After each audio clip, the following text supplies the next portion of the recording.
Hey guys, welcome to my YouTube channel Shikshak तैयारी।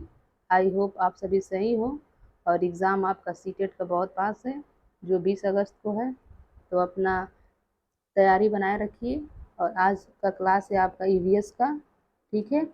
और जो उसमें चैप्टर है पौधे, पेड़ पौधे, ठीक है, उनका आज क्लास है।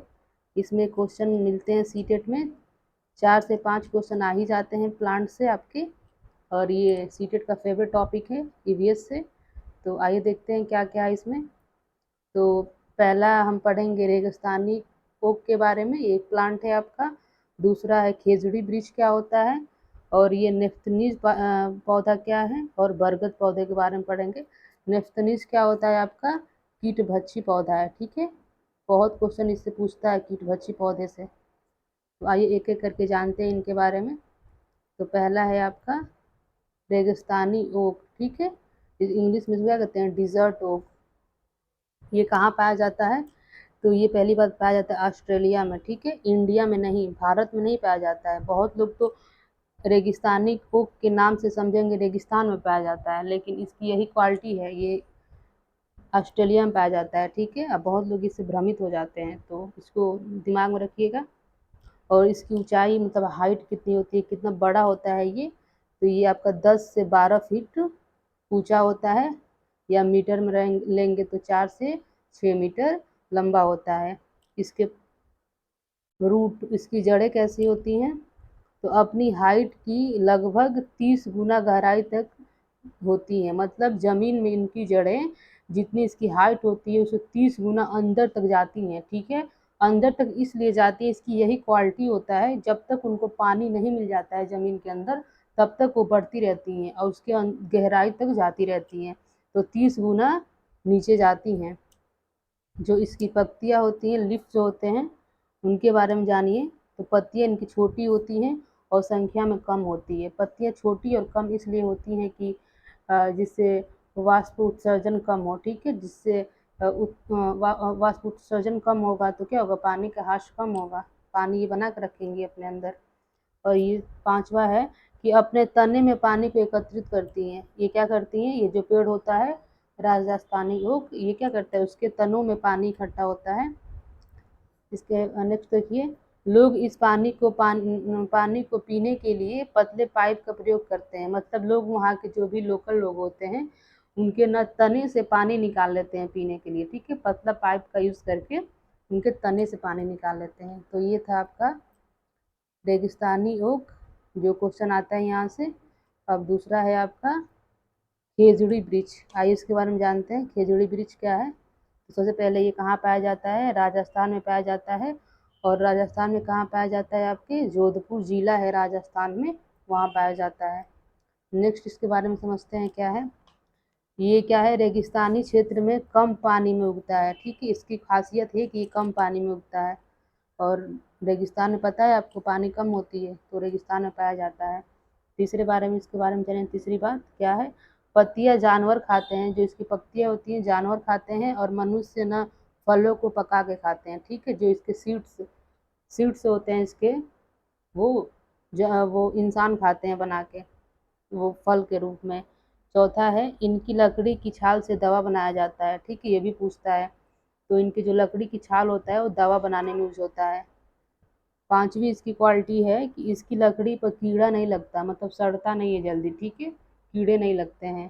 छठवा क्वालिटी है, इसको कल्प तरु भी कहते हैं। कल्प तरु पौधा के नाम से जानते हैं, कल्प तरु, इसलिए कल्प तरु कहते हैं कि ये बहुत लाभदायक होता है। ये इसका यूज़ मनुष्य भी करता है फल के रूप में, खाने के रूप में, और पेड़ पौधे भी करते हैं इसको, इसके पत्तियाँ खाने के रूप में, और प्लस इसके छाल से दवा भी बनाया जाता है। तो ये बहुत लाभदायक होता है, इसलिए इसको कल्पतरु प्लांट भी कहते हैं, पौधा कहते हैं। नेक्स्ट है, यह छायादार वृक्ष होता है, ठीक है, इसके छाया भी देता है। और आठवां है, राजस्थान का राजकीय पेड़ भी है, ठीक है। तो ये रहा आपके, इसके बारे में था आपका, ये खेजड़ी वृक्ष था, ठीक है। इससे भी क्वेश्चन आता है। अब और यहाँ से, यहाँ के जो लोग हैं उनको बिश्नोई कहा जाता है। बिश्नोई समाज होता है जिसमें से मुख्य भूमिका है इनकी अमृता देवी की, ठीक है। वो क्या किए थे ये लोग, पेड़ पौधों को काटने नहीं देते हैं, ठीक है, उनकी रक्षा करते हैं। तो ये 1719 में क्या किए थे, पेड़ पौधों को बचाने का एक आंदोलन चलाए थे। तो विश्वनोई समाज होता है, एक विश्वनोई समाज, वो पेड़ पौधों की रक्षा करता है, ठीक है। और क्या करते हैं, ये पेड़ पौधे एवं जंतुओं की पूजा भी करते हैं ये लोग। और अमृता देवी बिश्नोई वन्य जीव संरक्षण पुरस्कार भी दिया जाता है, 2013 से दिया जा रहा है, ठीक है। इंडिया गवर्नमेंट देती है इनके नाम पे। अमृता देवी की क्या थी ये, जानवरों और पेड़ पौधों को बचाती थी, ये दिमाग में रखिएगा। और यहाँ से क्वेश्चन आता है मेन आपका, चिपको आंदोलन। तो ये चिपको आंदोलन कहाँ से स्टार्ट हुआ था, तो ये उत्तराखंड से स्टार्ट हुआ था। गढ़वाल रीजन था, वहाँ का क्षेत्र था गढ़वाल क्षेत्र में, ठीक है। और गौरा देवी ने मतलब इसको प्रोत्साहन दिया था। और मुख्य रूप से आपको माना जाता है सुंदरलाल बहुगुणा, ठीक है, इन्होंने चिपको आंदोलन को ऊपर तक पहुंचाया। मतलब ये मेन क्या थे, चिपको आंदोलन के मतलब विख्याता थे, ठीक है, इन्होंने ही इसको क्या किया, विस्तृत किया। तो सुंदरलाल बहुगुणा का नाम आता है चिपको आंदोलन से, जो उत्तराखंड में हुआ था। नेक्स्ट है आपका बरगद का पेड़, ठीक है, इसको हम बनियन ट्री कहते हैं इंग्लिश में। तो इनके बारे में जानते हैं, इनके बारे में पूछता है। पहला है लटकती हुई जड़ें होती हैं। बरगद के पेड़ को देखा होगा आपका, जैसे कि ये पेड़ है आपका, यहाँ से लटकती जड़ें होती हैं इनकी, ठीक है, जो जमीन में सट जाती हैं जाके। तो इनकी लटकती हुई जड़ें होती हैं, पहली खासियत है। दूसरा ये है, जमीन में बाहर जड़ें होती हैं, मतलब बाहर से भी जड़ें निकलती हैं वही शाखाओं से। तीसरा है, मजबूत स्तंभों की तरह काम करती है, पेड़ को सहारा प्रदान करती है। मतलब ये पिलर्स की तरह काम करती है, नीचे क्या करती हैं इसको, ये पेड़ है आपका तो सपोर्ट देती हैं पेड़ को, तो ये इनको पेड़ की को क्या कहते, किस तरह काम करती हैं, सहारा देने का काम करती हैं। नेक्स्ट है आपका पांचवा, क्या कह रहा है, लटकती हुई जड़ों में भोजन एकत्रित नहीं होता है। याद रखिएगा, जो लटकती हुई जड़ें होती हैं उसमें भोजन एकत्रित नहीं होता है, ये ऑप्शन में दे देता है, तो ये आपका ये हुआ। नेक्स्ट है आपका, जड़ें पेड़ की शाखा से निकलती हैं, मतलब तनाओं से निकलती हैं, कहने का मतलब है जो जड़ें होती हैं। तो ये था आपका बनियन ट्री। नेक्स्ट है आपका, नेक्स्ट है प्लांट आपका कीटभक्षी पौधा, ठीक है। कीटभक्षी पौधा एक एग्जाम्पल है आपका नेफ्थनीज, ठीक है, नेफ्थनीज हिंदी में इसको घटपर्डी पौधा कहते हैं, या पिक्चर प्लांट। तो दो हो गए, एक तो नेफ्थनीज हो गया, कीटभक्षी पौधा है। दूसरा आपका घटपर्डी पौधा, ठीक है। घटपर्डी पौधा को हम इंग्लिश में पिक्चर प्लांट कहते हैं। तो आइए इनके बारे में जानते हैं, कीटभक्षी पौधे के बारे में, क्या है ये, कैसे अपना भोजन करते हैं। तो कीटभक्षी पौधे होते हैं ये सब, नेफ्थनीज हो गया, घटपर्डी हो गया। तो ये कहाँ पाए जाते हैं, तो ये तो दूसरे कंट्री इंडोनेशिया में पाया जाता है और ऑस्ट्रेलिया में पाया जाता है। बाकी हमारे यहाँ इंडिया में भी पाया जाता है, लेकिन इंडिया में कहाँ पाया जाता है आपका, मेघालय में, ठीक है, इंडिया में मेघालय में पाया जाता है। तो ये क्वेश्चन पूछता है, जो कीटभक्षी पौधा होता है इंडिया में कहाँ पाया जाता है, तो ये आपका मेघालय में पाया जाता है। और अलग अलग कंट्री दे दे तो आपका इंडोनेशिया, ऑस्ट्रेलिया और भारत में पाया जाता है, ठीक है।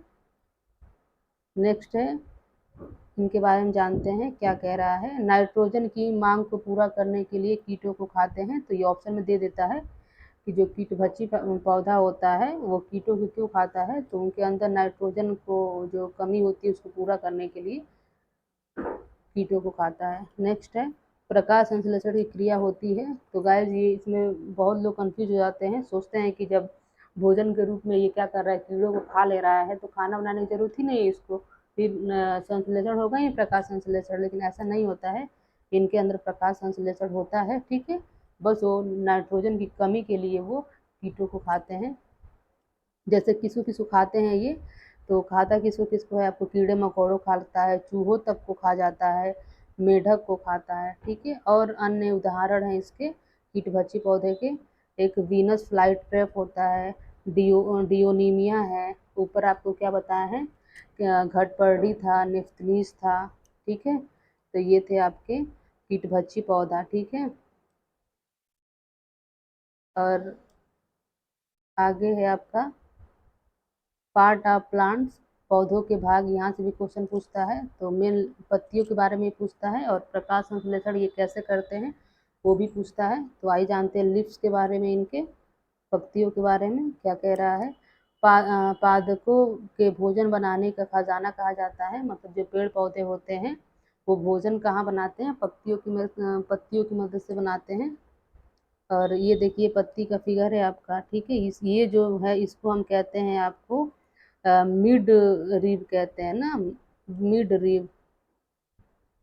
मिड रिब मतलब क्या, मध्य जो उनकी वो होता है, जो लाइनिंग होती है उसको कहते हैं। और ये जो साइड साइड से है इसको हम कहते हैं साइड रिब, ठीक है, साइड रिब कहते हैं। तो ये आपकी पत्तियां का फिगर है, पत्ती का। नेक्स्ट है क्या है, कह रहा है क्लोरोफिल के कारण पत्तियों का रंग हरा होता है। तो ये क्वेश्चन पूछता है किस चीज़ के कारण पत्तियों का हर कलर ग्रीन होता है, तो वो आपका होता है क्लोरोफिल, ठीक है। और क्लोरोफिल में आपका मैग्नीशियम पाया जाता है, याद रखिएगा। ये भी क्वेश्चन में पूछा है क्लोरोफिल में क्या पाया जाता है, तो मैग्नीशियम पाया जाता है। नेक्स्ट है सूर्य के प्रकाश को अवशोषित करता है। तो कार्य पूछ लेता है कि क्लोरोफिल का कार्य क्या है जो पत्तियों में पाया जाता है। तो ये क्या करता है, जो सूर्य का प्रकाश है उसको अवशोषित करता है, और इसके जब सूर्य का प्रकाश अवशोषित हो जाएगा तो पौधे जो होते हैं उसकी मदद से अपनी खाना मतलब खाना बनाते हैं या भोजन बनाते हैं। नेक्स्ट, पत्तियों का सिरा विन्यास बोला है, जो मतलब पत्तियों के दो टाइप्स का सिरा विन्यास होता है, एक जाली युक्त विन्यास होता है और दूसरा आपका समांतर सिरा विन्यास होता है। तो जालू युक्त में आपका पीपल का पत्ता हो गया, आम का पत्ता हो गया, पपीता का पत्ता हो गया, अमरूद का पत्ता हो गया, ठीक है। और समांतर सिरा विन्यास में आपका बांस का हो गया, गेहूं का हो गया, घास का हो गया, केला का हो गया। कहने का मतलब जाली युक्त मतलब कि मान लीजिए कोई पत्ता है तो इसमें बहुत सारे शाखाएं ऐसे ऐसे जाली टाइप की होंगी, ठीक है। और समांतर वाले में क्या होंगी, सीधी सीधी होती हैं, ऐसी पत्तियां होंगी। तो ये पत्तियां होती हैं समांतर वाली और ये पत्तियां होती हैं आपकी जाली युक्त वाली। तो आप देखे होंगे जो पीपल का पत्ता हो गया या आम के पत्ता हो गया वो सड़ जाता है तो बहुत सारी रेखाएं दिखती हैं उसमें, ठीक है, वो मतलब जाली टाइप की वही है। नेक्स्ट, नेक्स्ट है आपका प्रकाश संश्लेषण कैसे होता है। इसका इक्वेशन आपको दे देता है कि प्रकाश संश्लेषण का समीकरण बताइए, ठीक है। तो इसमें कुछ पॉइंट है, जान लीजिए। जाइलम क्या होता है, तो ये क्या होता है, जल एवं खनिज को जड़ से पत्तियों तक ले जाता है, ठीक है। जो जाइलम होता है जो प्लांट में पाया जाता है, ये क्या करता है, जो रूट्स होते हैं, जड़ें जड़ें क्या करती हैं, जमीन से वो खनिज को और पानी को एब्जॉर्ब करती हैं, तो इसका ले जाने का काम आपका जाइलम करता है। प्लांट के हर पार्ट तक ले जाता है जाइलम, किसको, जल को और खनिज को। दूसरा जान लीजिए फ्लोएम। फ्लोएम क्या करता है, फ्लोएम आपका है ना भोजन या ग्लूकोज को ले जाता है। जैसे प्लांट ने भोजन बनाया तो भोजन पत्तियों में बना, पत्तियों से हर जगह तने में जड़ों में जाता है किसी मदद से, तो फ्लोएम की मदद से। फ्लोएम क्या करता है, भोजन को पेड़ के हर भाग तक लेकर जाता है, ठीक है। ये है आपका इक्वेशन है आपका प्रकाश संश्लेषण का। क्या करता है, पौधे क्या करते हैं, कार्बन डाइऑक्साइड को लेते हैं, ये कार्बन डाइऑक्साइड है CO2, और वाटर लेते हैं ज़मीन के अंदर से। फिर उसके बाद सनलाइट रहता है यहाँ पे, सूर्य का प्रकाश रहता है, इसकी मदद से क्या करते हैं वो ग्लूकोज, अपना ग्लूकोज उनके लिए भोजन होता है, भोजन का निर्माण करते हैं। और O2 और ऑक्सीजन देते हैं, जिसको हम क्या करते हैं, लेते हैं। मनुष्य ऑक्सीजन क्या करता है, ऑक्सीजन की मदद से सांस लेता है, ठीक है। तो ये रहा आपका प्रकाश संश्लेषण का इक्वेशन। ये पूछता है प्रकाश संश्लेषण का समीकरण बताइए, तो ये है। और नेक्स्ट ये है कि एक क्वेश्चन पूछा हुआ है आपका सीटेट में, क्या है, कह रहा है सौर ऊर्जा रासायनिक ऊर्जा में बदल जाती है। तो प्रकाश संश्लेषण में कहता है कौन सी ऊर्जा किस में बदलती है, तो सौर मतलब सूर्य से ऊर्जा लेता है तो वही बदल जाता है किस में, रासायनिक ऊर्जा में, ठीक है। तो सोशल एनर्जी, सोलर, ठीक है, सोलर एनर्जी जो होता है आपका किस में कन्वर्ट हो जाता है, केमिकल एनर्जी में, ठीक है। तो ये आपका प्रकाश संश्लेषण में होता है। और ये भी याद रखिए जो प्रकाश संश्लेषण होता है सभी रंगों के पत्तियों में होता है, ऐसा नहीं कि कोई पत्ती लाल है या पीला है तो उसमें नहीं होगा। तो सारे रंग के पत्तियों में आपका प्रकाश संश्लेषण होता है। ये क्वेश्चन भी पूछा हुआ है आपका सीटेट में। और इसका पूछा है स्टोमाटा या रंध्र क्या होते हैं, तो छोटे छोटे छिद्र होते हैं, इसमें गैसों का आदान प्रदान होता है। कहने का मतलब ये है कि जो पत्तियां होती हैं उनमें छोटे छोटे छिद्र होते हैं, हमको आंखों से नहीं दिखेंगे, ठीक है, माइक्रोस्कोप से देखेंगे तब दिखते हैं। वो छोटे छोटे क्या होते हैं, छिद्र होते हैं वो ही स्टोमाटा कहलाते हैं या रंध्र कहलाते हैं। इसकी मदद से गैसों का आदान प्रदान होता है पत्तियों की मदद से, जैसे कि वो कार्बन डाइऑक्साइड लेता है और हमको ऑक्सीजन देता है, तो ये रंध्र की मदद से होता है। तो ये थे आपके आज का वीडियो था, यही सब के क्वेश्चन थे। ये सारे क्वेश्चन आपके प्लांट्स पे थे जो सीटेट में आते हैं। यहाँ से 4 से 5 क्वेश्चन मिल जाते हैं।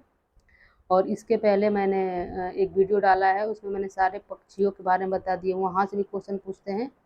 पशु और पक्षी के बारे में बताया है, पशु और पक्षी के बारे में बताया है, सारे पशु और पक्षियों के बारे में बता दिया है। वो वीडियो जाकर देख लीजिए, वो भी बहुत हेल्पफुल वीडियो है, वहाँ से भी 3 से 4 नंबर मिल जाएंगे आपको। तो अगर वीडियो आपको अच्छा लगा हो तो सब्सक्राइब, कमेंट और लाइक अवश्य करें। Okay, thank you.